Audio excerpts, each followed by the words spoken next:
One thing I would say for anyone who's running a startup or a small business is to be able to make those difficult decisions quickly. So if you see someone not performing well, fire fast. So hire fast and fire fast approach works well in my experience at startups. When I get interviewed and I see people just going through a bunch of questions and not having kind of a spontaneous conversation about something that I'm mentioning or asking questions about, that tells me that they lack the empathy or human side of all of this. Regardless how experienced you are, you will always feel that imposter syndrome unless you kind of adopt it and leverage it or embed it in your business and organization. You'll be dinosaur, like extinct after a certain time.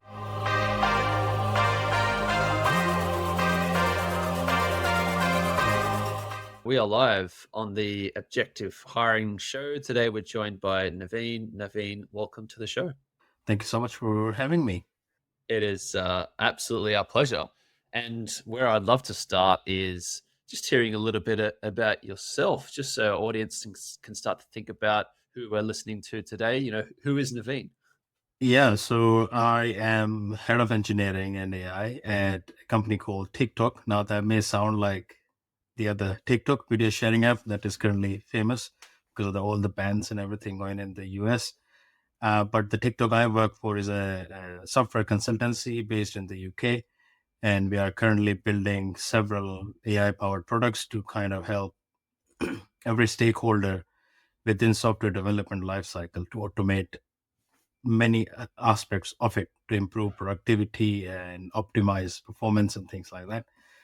Um, During my 14 years of career in engineering, I pretty much wore all hats, all the way from being a QA, software architect, uh, DevOps engineer, infrastructure guy, then a little bit of a business analyst and Scrum Master side of things as well. I finally decided to kind of head into leadership and strategic roles.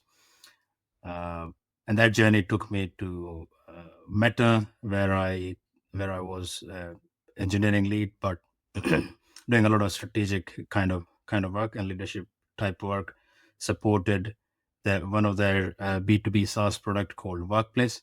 Many of you may have used it, and then I moved on to a company called Improbable, which is building actually games and metaverse solution, and that was a thrilling experience for myself.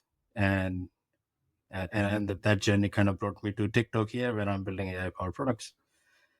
My background is actually in electronics and electrical engineering, but that's a different story to tell us at some other point how I got into software from electronics. Yeah, quite a change, I guess. But then I can think of several software engineers I know who also started by studying electrical engineering. So maybe it's not that much of a bridge to gap. Probably not. I think in my case, when I finished my university, I got a job into a telematics company. They were building these tracking devices that gets fitted into cars, trucks, vans, and they needed someone who had knowledge of both electronics, so someone can read those green boards and schematics and all those kind of things, and play around with soldering and cables and stuff. And at the same time, has got interest or knowledge of software development so that they can automate the validation and testing part of the tracking unit. And that kind of nicely fit into my experience. So I knew about electronics plus interest in software development, and managed to kind of reduce their testing time from months to days, basically. That's how I got into from electronics to software development. Do you ever still dabble at home? Any kind of like DIY projects where you're doing your own electrical work, or is that a little bit too dangerous? Not too dangerous, but the last robotics type of work or electronics type of work I done was build a robotic arm controlled by a Bluetooth gyroscope, so you can move your hands around, build the gloves and things like that. But that was about 7-8 years ago, just to kind of play around with Arduino chipboard and stuff. But then life got busy, and now I have a 2.5-year-old daughter, so I pretty much get no time.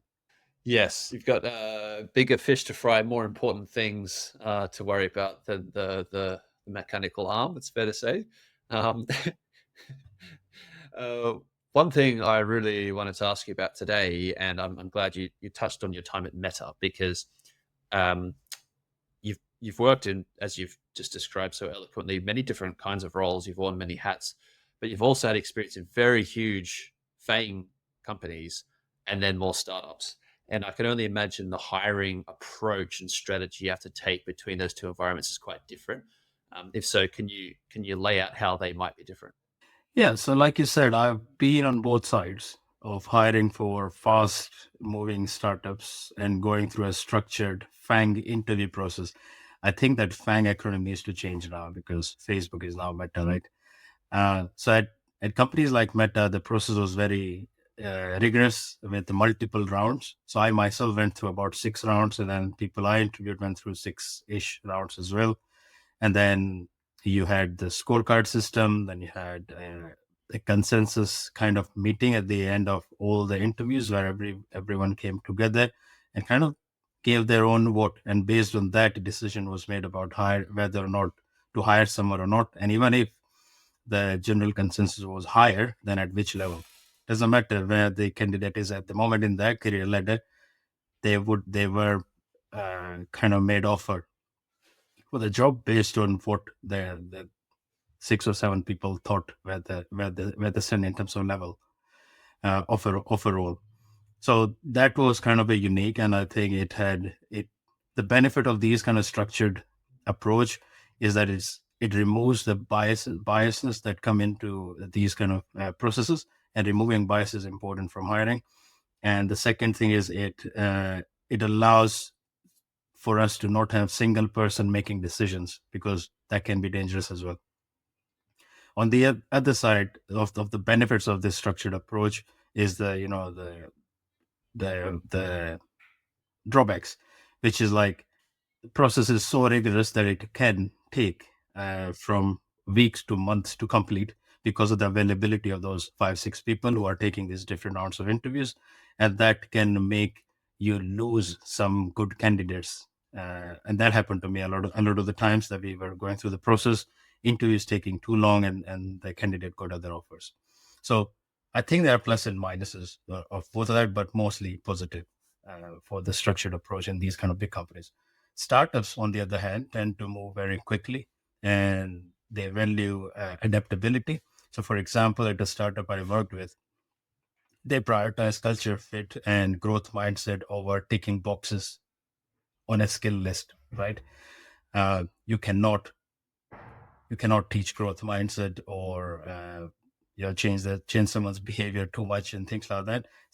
Technical skills can be taught. So getting the right person into the startup is important.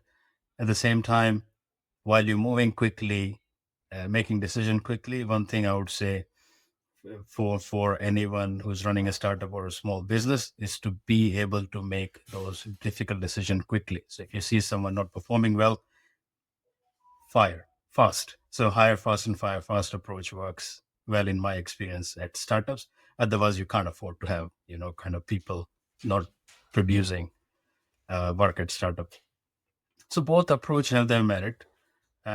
FANG hiring, or these big companies hiring process in these big companies, ensure that there is consistency and there's a structure, and then making sure that they always get the right person in, with some exception every now and then.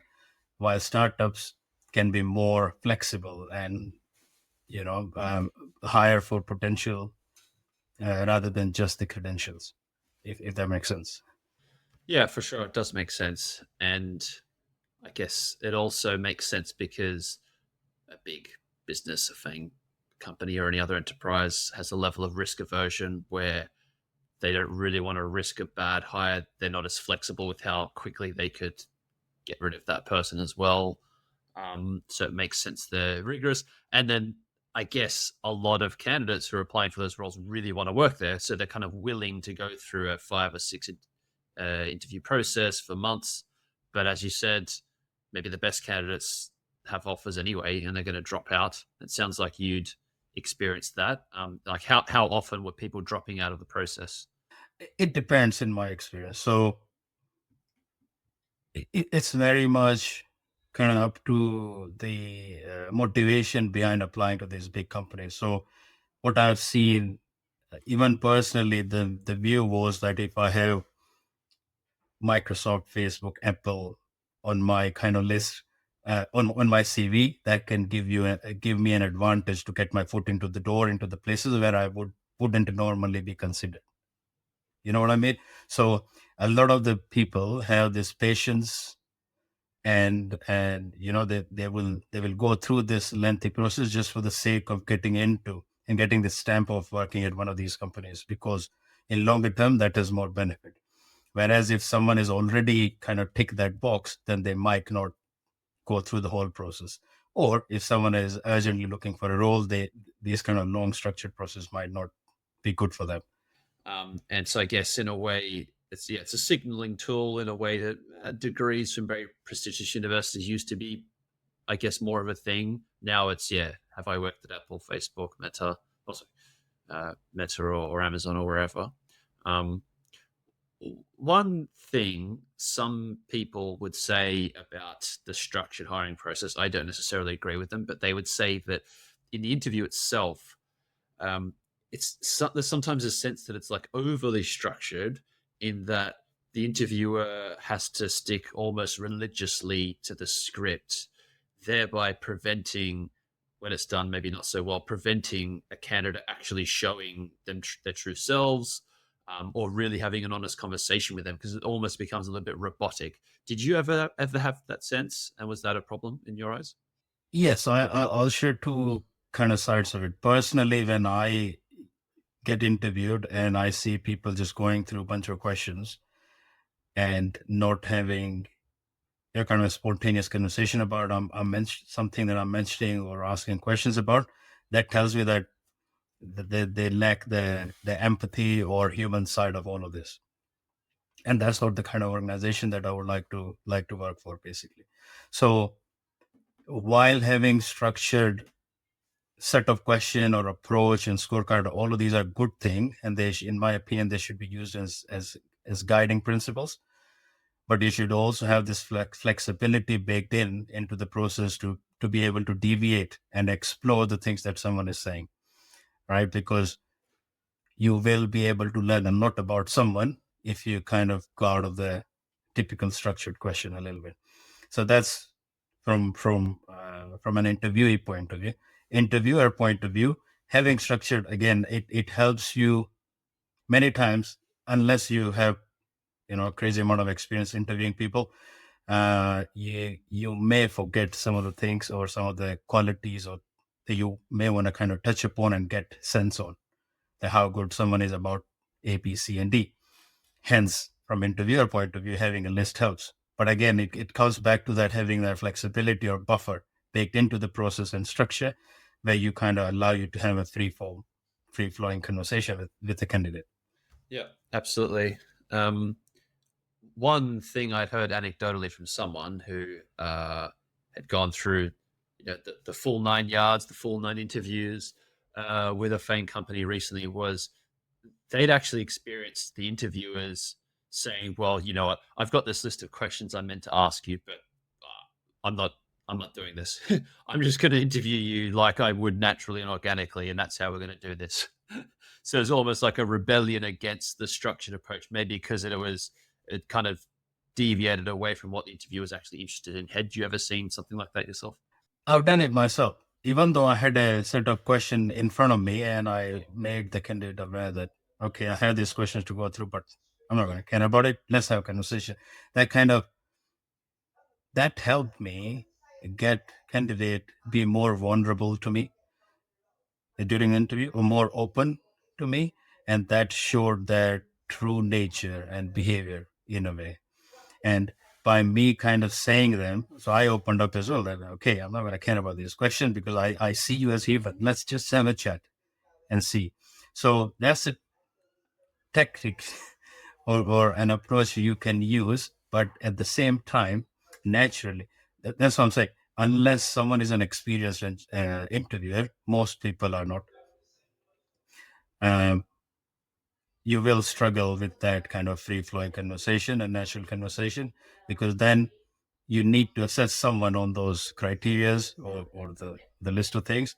You need to have ability to bring that in as a natural conversation, or be able to get the signals during the conversation. So yes, I've seen that, and I've done that myself, but while keeping in mind that I'm bringing all the things that I need to get signal on naturally in the conversation. Yeah, it's such a advanced skill, I think, to be a really good interviewer. One that's maybe drastically undervalued in the sense of how much training we give people to actually interview others. I have received 0 hours of training myself in my life on interviewing people, either for a podcast or for a job. And so I've just learned it by trial and error, with the emphasis maybe on error in the past. Is it a skill that everyone should learn at least once they get to, I don't know, a senior kind of analyst level where they're about to be involved in the hiring process? Should they be getting some training? Absolutely. I think any company who is serious about getting the right people in their organization, they should invest heavily on training individual on how to interview and all the biasness and all that side of things. Uh, because most of us are not interviewers. We are just, either leaders or something else. Whatever your role is, interviewing is a skill, like you said, and you need to spend a lot of time and learning to kind of get better at it. So yeah, companies should invest. And if you, especially, it becomes especially critical if you're interviewing for senior leadership positions, right? Like I said, if you are a senior person, I would expect someone to have a good training in interviewing skills. I'll give you a good example. So when I was interviewed at Improbable for my head of role, instead of untrained interviewer might ask, okay, what is your strength or what are your weaknesses, right? That's not a cool way or natural way of asking about it. Whereas my interviewer at the time, he asked me about, okay, what do you like to do in your free times? Or are you a fan of comics and things like that? Then the conversation went into the direction, okay, I love Marvel and DC comics. I said, okay, Superman came up. Somehow the interviewer was so good that he was guiding me towards all of this conversation. And he got into Superman conversation. And then, oh, Superman has these superpowers and kryptonite, which kind of kills him or kind of weakens him. So if we think about that, what are your superpowers and kryptonite? Instead of just asking me about my strengths and weaknesses, he asked me about my superpowers and my kryptonite. And that's a very pleasant question to kind of hear instead of strength and weaknesses, right? So, and you can only do that if you are a good interviewer. You either, like yourself, either you've gone through several round of trial and error and you learn from it and you read books and things like that, or you get a structured training, and that's an investment companies needs to make. I hope that example makes sense. Yeah, that's a great example, actually, and one I'm going to try to incorporate into my own conversations with people. It's like a nice tailored question by analogy to kind of unlock um, what is a reframing of the thing they need to understand about you. Can you remember? Actually, I'm interested. Can you remember? Did you answer that question kind of transparently and honestly? Yes, I did. So I think being authentic during, so there are two sides of it, Tim. One is, if it depends on how secure the interviewer feels about what you're about to say. So I'll give you an example. So about the strength and kryptonite. So I can't remember exactly what I said, but I said something along the line of, I am a quick learner and I can get shit done. And I have this growth mindset that I'm always looking to progress in my career. And because of that, I move fast and deliver results. I'm a result oriented person.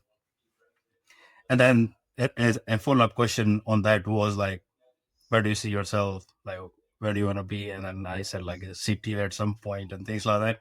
So what I'm trying to say is, being transparent in these kind of conversation can also backfire, because sometimes having a growth mindset is also not appreciated because the interviewer might think that that person either will not stay in the role for a long time or leave the company, but that's kind of their insecurity. Like if you build the right environment where the growth is kind of promoted and all those kind of things, why wouldn't a person stay and thrive within the organization? So I would say be careful about how open you are. Get a sense check as an interviewee, get a sense check of the person who's interviewing you, how secure they are about what you're saying, which is not very easy to do in the first conversation, but that's the beauty of having multiple rounds, right?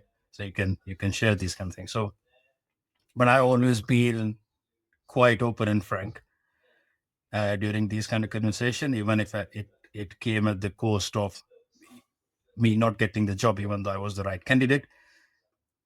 The feedback was, we're looking for someone who can stay in this role longer, and I probably wasn't going to stay longer.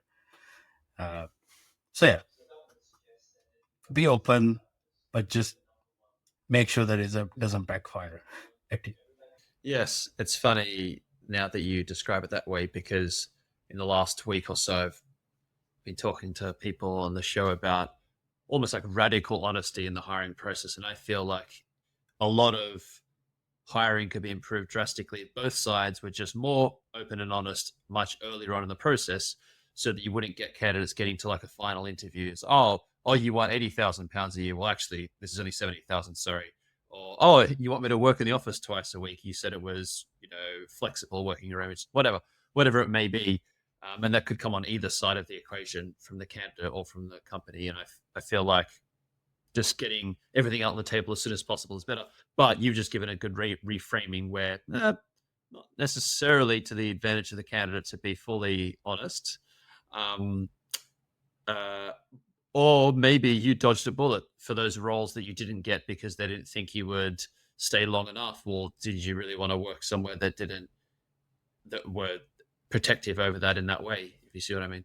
Yeah, that tells me about a company that they don't have a great way of helping people progress in their career. So that you need to have a defined career ladder. If you hire, regardless if you're hiring someone at whatever level, it's unless some specific scenarios, naturally someone would want to progress, either for professional growth or financial side of things or whatever. So you need to have this defined career ladders or path, and you must kind of proactively promote that. So where I dodged the bullet, hopefully, it was for my best interest, and I kind of avoided not going into an organization who doesn't promote growth, which is wrong, right? Yeah, it is, and it's such a basic question as a candidate to ask. And probably once you have enough experience, you'd appreciate it. It'd be a bit of a red flag if nobody can give you an answer on on where your career could go in that business. I feel like one thing that gets a little bit neglected when we think about how to make hiring as good as possible is the onboarding process, because it's natural to think that hiring stops once that offer document has been signed and then, oh, that's it, hiring's done. Well, no, not really, because there's a notice period. The deal isn't done until they walk in the office on day one. They could always not turn up, which has happened sometimes to me. And then onboarding, like there's a level of chaos if you haven't organized that, and a great hire can slip through your fingers very quickly. Uh, how do you think about onboarding? How do you set it up? Any suggestions on how to onboard as effectively as possible? So I think onboarding plays a very critical role into getting the ball running as soon as possible, and it is especially important if you have shorter not what's it called shorter probation periods, right? So if you don't have great onboarding process or a defined structured one, then you would waste a lot of their early probation time into getting things set up, which is waste of time in terms of that doesn't truly assess someone's performance and capabilities. So um, I think having a great onboarding process is good. And people tend to think that onboarding process starts when someone joins the organization or day one. I think it starts several months before, as soon as candidate has accepted the offer. And I've personally seen both side of, great and poor onboarding process, and the difference is like day and night. So I'll give you an example of a very good onboarding process. And ironically or not, it was at Meta. So onboarding started way before I joined the company. As soon as I got an offer, I got my, the all the electronics set up. I got all the details that I needed to kind of log in on the day one, all the contacts. I got sent several kind of handwritten notes from recruiters to kind of welcome me in the company and stuff like that. And I also had access to their internal. I forgot the name of the website. So they had the onboarding a site dedicated to onboarding, and I had like details of what I will be doing. Without, some of the details would unlock after I joined, but I still knew what I'm expected to do as soon as I joined the company. And onboarding process was for 6 months. 6 months. Yeah, six months long onboarding process at Meta, because there's so much that you need to kind of learn or know about and explore, that 30 days or 7 days is not enough. But at each month or week, I can't remember exactly now, but at every, let's say, few weeks, there was some milestone to kind of hit and achieve, and then you mark that as a done in your uh, onboarding website, or the task list. And then you have dedicated for different types of onboarding activities. You had different people assigned to help you, like what are these called, buddy system, if you may. uh, And when I joined a smaller company, I personally made sure that I have implemented similar kind of onboarding process, which was very structured,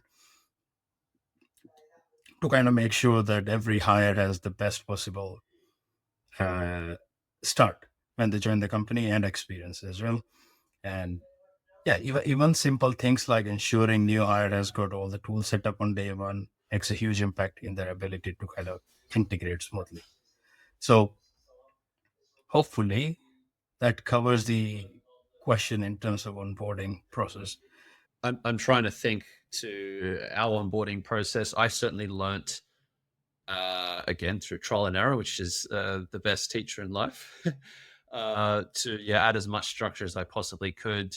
Um, uh, when we were last hiring salespeople, and just documented everything as rigorously as I possibly could. I think because also in our first week we typically set up these different sessions where I'd go through, I don't know, the sales strategy, the ideal customer profile, the pricing, that it kind of chunk it down into individual sessions. But how much can anyone retain through just listening? Um, you know, so it's got to be backed up with some documented words. Is that also part of it, having a combination of ways to get onboarded? It definitely is. And I think it's not always about how much someone can retain, but it's about exposing that new hire to everything, so there is no in future where to look for the information, right? Even though you're not retaining it, based on those conversations, you will know, okay, for this I need to go to Tim, or for this I need to go to that person, because they had that conversation early on. And one of the other things, while you were mentioning those goals, thought about, um,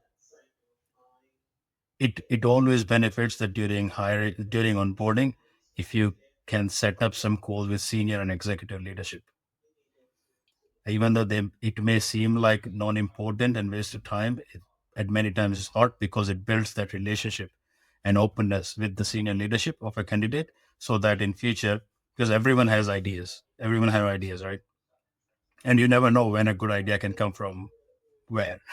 So unless someone is comfortable enough to open up to their immediate manager, senior leadership, or executives, there is a very good possibility of missing out on something that can be valuable. So one thing I would add to my previous answer is to ensure that you have several meetings set up with some key senior and executive leadership with every candidate. Yeah, give them that visibility from the off.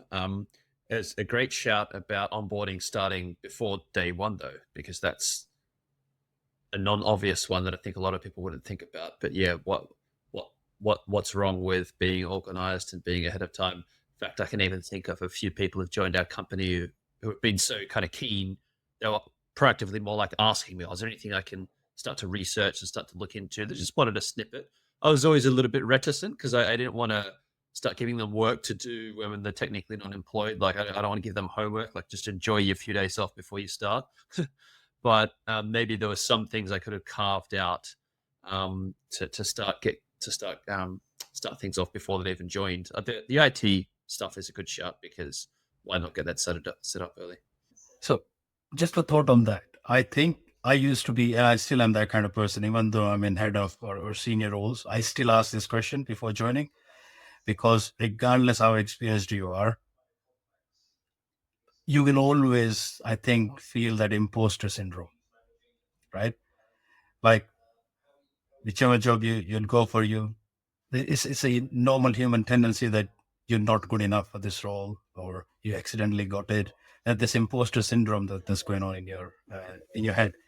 So when I ask for information up front, it's not like me asking for work, but if they tell me that, okay, this is the tech we use, or we use Agile or Extreme Agile or whatever else, then I can brush up and read more about it. So that when I join, I'm a little bit more confident about the processes of the technology and things like that. So I have benefited previously when someone shared the list of this, but it also depends on what candidate asks. If a candidate asks for a vague question like, "Is there anything I should know before joining?" then you get vague answer, or your kind of reservation, like right, you don't want to give them up. But if you ask targeted question like, "Okay, give me the tech, I want to brush up on my skills or the process and what kind of processes we're using or methodology we're using," then then then that can benefit the candidate. And not having imposter syndrome and being confident at work, I think, can help with a lot of other things, productivity and all sort of things. Yeah, that's a great shout. And yeah, that would, well, I haven't started a new job for a long time. That would certainly reduce my kind of anxiety just to get a little bit of an insight.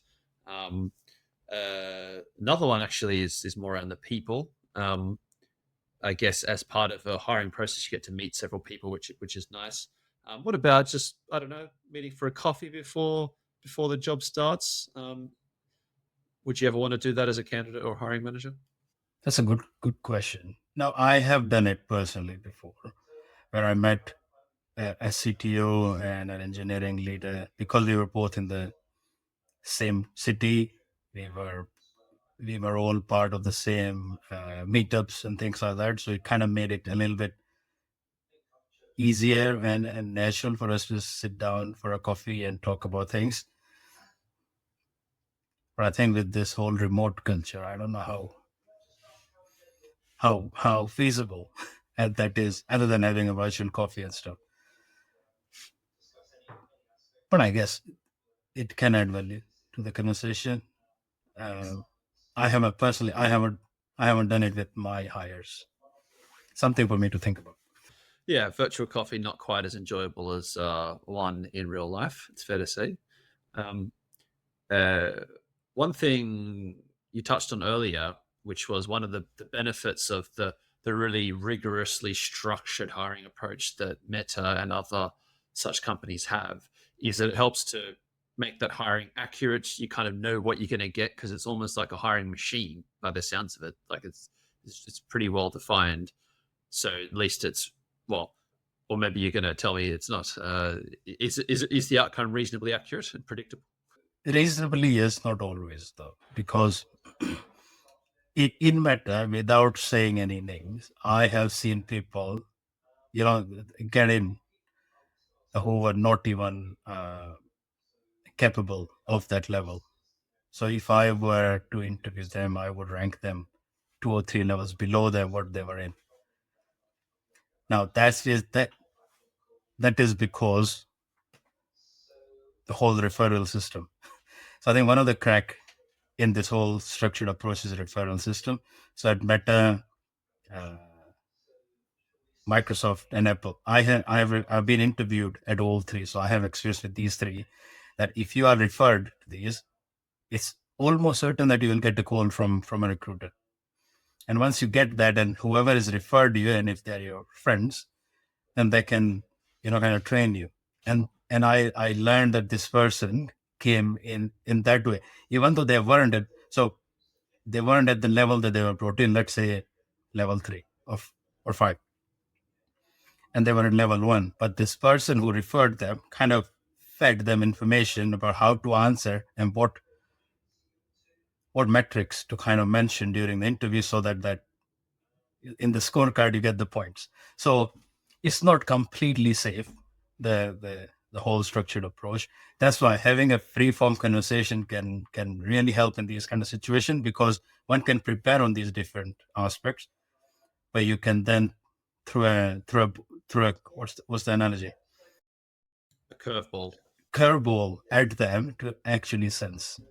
So I always ask these some surprising questions during the interview that are not even on the list, and that tells me a lot more about candidate than all the question would. Yeah, if you get a really perplexed, sorry, an annoyed looking candidate, it's like, oh, how can you ask me that? That's not on the list that I was given. How dare you, Naveen? What's going on? Then that's when you know they've been cheating a little bit. Yeah, yeah. But there are obvious benefits, like I mentioned before. So it helps with reducing bias to certain extent. Yes, and that is what I'd like to pick up on, the bias, because I feel like traditional recruitment process is pretty rife with bias. I feel like having a structured process removes it, sorry, partially removes it, without fully removing it. At least because you have this consistent set of questions, candidates are evaluated in a similar way. It's not just this purely intuitive, do I like them? What I call like vibe hiring that's common in maybe more immature hiring companies. Um, uh, but in general, apart from, let's say, having a structured approach, any other ways that we can make hiring a bit more objective, a bit more fair, a bit less biased? I think having structure is definitely one way of doing it. Second one, I would say, and when I was working at ASOS and Improbable, there were trainings available, and interviewers were required to go on these trainings on different types of biasness. I think the problem is people know generally, okay, we shouldn't be biased during interviews, but they don't know there are like tens of types of biasness. So one is structured approach can help reduce bias and make the whole system fairer a little bit. Second is send your interviewers on training on biasness, so they're aware of different types of biasness. And one thing you slightly touched upon as well, and I would like to kind of give a different kind of wording to it, is halo and horn effect, right? So you meet someone and someone is very jolly and things like that, and you're that kind of person as well. So you kind of vibing, like you said. So you get this halo effect in the beginning, and that would unconsciously make you kind of discard some of the warning signs that you may be getting from that person. So understanding our biases, make keeping a very close eye on this halo and horn effect. I think that can be true regardless you're interviewing someone or generally meeting someone, and all those kind of scenarios, situation, and involving more than one person into the whole interview process can also help, because other person might have a different point of view on someone's abilities and qualities and things like that. Yeah, the halo effect is so real. I mean, who wouldn't look at a CV and it says education, PhD in physics from Oxford, and think, well, they're probably pretty clever, which they are, I'm sure, but doesn't mean that they're the right candidate for the role. Um, I can tell you from my own experience, in trying to hire a product analyst, this is years ago now. Um, we had a lunchtime indoor soccer team at our local university that was near where our office was. And each semester, we came devastatingly close to winning the championship. We lost the grand final, I think, 5 semesters in a row. And so we were just on the lookout for one extra good player to get us across the line. And I remember going through hundreds of these CVs for this product analyst role and seeing one guy went down to the hobby section of his CV. It said he was a semi-professional footballer in Brazil. And so I was like, oh, perfect. Okay, great. And I remember standing up to my colleague next to me who was also on the team. I was like, oh, look at this guy. I can't remember what his name was. Let's get him in for an interview. We did. We got him in for an interview, at least partly because he was a semi-professional footballer in Brazil.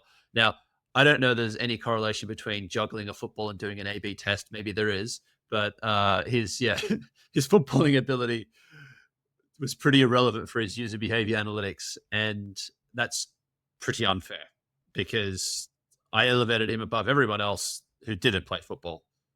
And so there's got to be some way we could start to remove some of this stuff from even entering the process. Like, should we even be seeing someone's hobby? Should we be seeing their name in the screening stage? What do you think? I'm kind of divided on that, Pip. If you have the right process in place, including how you train the interviewers, then hiding names and hobbies doesn't make much difference. But at the same time, I think the hiding can be helpful because of unconscious biasness. Like you just gave an example of a football player or a salsa dancer or whatever it can be. Or and a very common one is they went to the same university as I did. That's another one. Or same city or same country, whatever else. These unconsciously kind of makes you biased. You don't even know about it. So hiding these can help. So I wouldn't give a definitive answer on that because I'm myself am divided, and it depends on what kind of how mature your hiring process or interview process is. But one thing I would say is uh, nowadays with use of AI, I think you can eliminate a lot of these things and introduce more fairness into the system. Yeah, 100%. I feel like there's so much upside in using AI in hiring, and maybe we're right to have some fears around AI and the issues it can cause. But I feel like in hiring, the status quo is so poor that surely we could only improve it. But maybe I'm being overly optimistic. What's your overall thoughts on how AI could impact hiring? I think it can positively impact the hiring process, at least the first few stages, right? And maybe after as well. I'll tell you why. Because as as as as as part of my previous roles, I had to go through hundreds of CVs at time, and having AI tool kind of helped me kind of shift through all of these and quickly flagging relevant and irrelevant candidate really helped. And of course, you need to kind of verify by taking some examples that it is doing the right job and feed it back, basically. And it depends on what kind of tool you're using. But in general, at that stage where you're kind of filtering candidates, AI can be a great help. And that's where you get to, this, oh, I went to same university, same country, whatever kind of bias, completely eliminated. Yeah, I won't care about it. So I think introducing at that stage is extremely helpful, both for increasing the rate at which you kind of go through the CVs or applications and to reduce biases. The second one I would say is during interviews, if you don't use AI tools who takes notes for you or record the conversation and then summarize it at the same time, keep the raw conversation for reference, then you are left with taking notes by yourself, which had been the case before AI, right? And because of these biases and stuff, even though candidate is saying something, we are writing something else. I don't know if you can relate to that. So when you ask a question to candidate, they're saying something, but we are writing something else in terms of our notes and stuff. Whereas using AI tools, like one of my favorite one is MetaView. It's a AI powered interview note taking. So it joins the conversation, it takes all the notes, and then you can ask all the questions. So it kind of reduces all of this misinterpretation or translation of what candidate said and what I wrote. Does that make sense? So Absolutely, and it's such a no-brainer because interviewing, as we were saying before, is it's a high skill task. It's hard enough. The last thing you want to be doing is writing notes and focusing on their body language and thinking what question to ask next, and really trying to understand them as a human being. Like that's cognitively difficult. And I'm not sure I can do all of those things at the same time competently. So yeah, why not let the AI note take notes for you, record the recording, do the transcript, the summary, everything. It seems like a no brainer to me. You mentioned also AI CV screening. It sounds like you've already dabbled with this yourself. Is that right? yeah, yeah. So I use tools like LinkedIn Hiring Assistant, which uses AI as well, and then Recruiter Now, HireView, and MetaView. Like so, at different companies, I kind of played around or used one of these tools. So MetaView so far is the best one, which added a lot of value to my whole interview processes. And so that was doing the CV screening step. No, not screening. It was taking the notes basically. Yeah. For screening, mainly LinkedIn Hiring Assistant. Okay, and so for that feature, they help highlight the most relevant applications based on certain criteria. Is that how it works? Yeah, yeah. It just kind of matches your application with the job requirements. Yeah, I feel like those tools being used en masse is surely only just around the corner because if every company is getting inundated with hundreds or even thousands of applications, companies are going to have to battle AI with AI. What do you think? I think it's true in to a certain extent, but what we haven't touched upon him is it's not just about companies or interviewer using AI. It's the candidates using AI is a big problem at the moment. I'm not sure if you came across there was this I don't know interview GPT or some bot someone built AI powered which apply for like thousands of jobs for you on your behalf overnight in one night, like thousands of jobs, and the guy got like 50 interviews at the end of it. So how do you tackle that problem? I don't know the answer to that because these AI powered bot nowadays can look at the job description, create a brand new CV for you based on that job description and cover letter and all other things, post it on your behalf. So I think it's an area that is evolving and we'll learn as we go. But there are two sides of things: the candidates using AI and the and companies are interviewing using AI. Yes, and my perception so far is that maybe because candidates are individuals, they've picked up the AI very quickly. They were super early adopters, whereas it's naturally going to take any company a little bit longer to adopt a new tool. The software using the AI has to be built anyway, so it's like a little bit of a lag with the HR tech coming out. So maybe we're in this weird in between state where candidates are using it, but companies aren't quite yet. And then we'll get to a new equilibrium in 6 months or so. Who knows? Yeah, absolutely. And and like you rightly said, companies are generally even still. I based on several conversations I had over the last 1 year with different senior leaders, they're still very they're still in the word I think denial. They're still in denial of AI. I still think it's just one of those things that will come and go, but that's not the case. It's here to stay unless you kind of adopt it and leverage it or embed it in your business and organization. You will be, if I were to use an analogy, you'll be dinosaur, like extinct after certain time. So yeah, I think at the moment, now that you said it, candidates have got the upper edge with the AI part as compared to companies because these tools that I mentioned are not cheap as well. So the enterprise plans cost money, and not every company's HR department has got budget to leverage these kind of tools. But what they don't think is not using it is also expensive and costing them money. So something to think about. Man. Yes, it's always easy to calculate the cost of a software, but harder to calculate the opportunity cost of missing out on the candidates or inaccurate selection process or whatever.